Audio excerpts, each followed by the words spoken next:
Was Tutankhamun's tomb really cursed, or was it just one of history's greatest media sensations? Let's uncover the chilling story behind the legend and separate fact from fiction. It all started on November 4th, 1922. Imagine the scene. Archaeologist Howard Carter, funded by the wealthy Lord Carnarvon, stands before a sealed doorway. After years of searching, they finally found it, the nearly untouched tomb of the boy pharaoh, Tutankhamun. The world was electrified, but as they breached the ancient seals, they unknowingly unleashed something far more powerful than any ancient spirit: a media frenzy. You see, despite what you might have heard, there was no actual curse inscription found inside the tomb. The famous line, "Death shall come on swift wings to him who disturbs the peace of the king," was a complete fabrication, likely invented by a newspaper to sell more copies. But people didn't need a real inscription. They wanted to believe. And soon, they had their first victim. Just 5 months after the discovery, in April 1923, Lord Carnarvon died. The official cause was septicemia, or blood poisoning.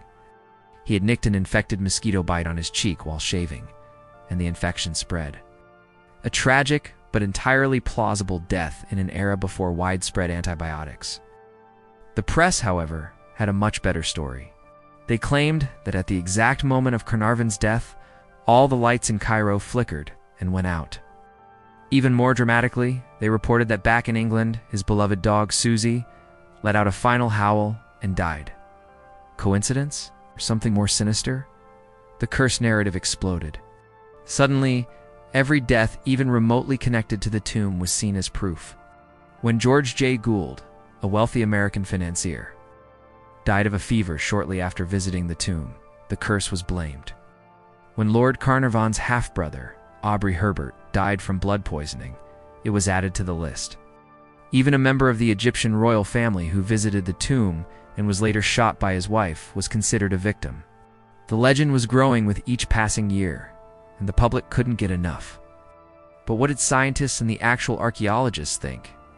They weren't looking for supernatural explanations. Instead, they proposed some very real dangers. Think about it. A tomb sealed for over 3,000 years would be the perfect breeding ground for ancient, potentially toxic molds and fungi. When the team opened the tomb, they disturbed these dormant spores, releasing them into the air. Inhaling these could easily lead to severe respiratory illnesses, especially for individuals who were already in poor health or older.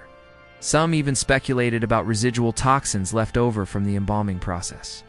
These theories provided a rational explanation for why some people who entered the tomb might have fallen ill. So, was it a curse?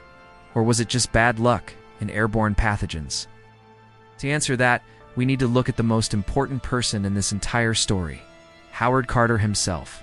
He was the one who led the excavation, the first person to gaze upon the golden treasures, and the man who spent a decade carefully cataloging every single item. If anyone should have been a target of the pharaoh's wrath, it was him. Yet Howard Carter lived for another 17 years after opening the tomb. He continued his work, meticulously documenting one of the greatest archaeological finds in history.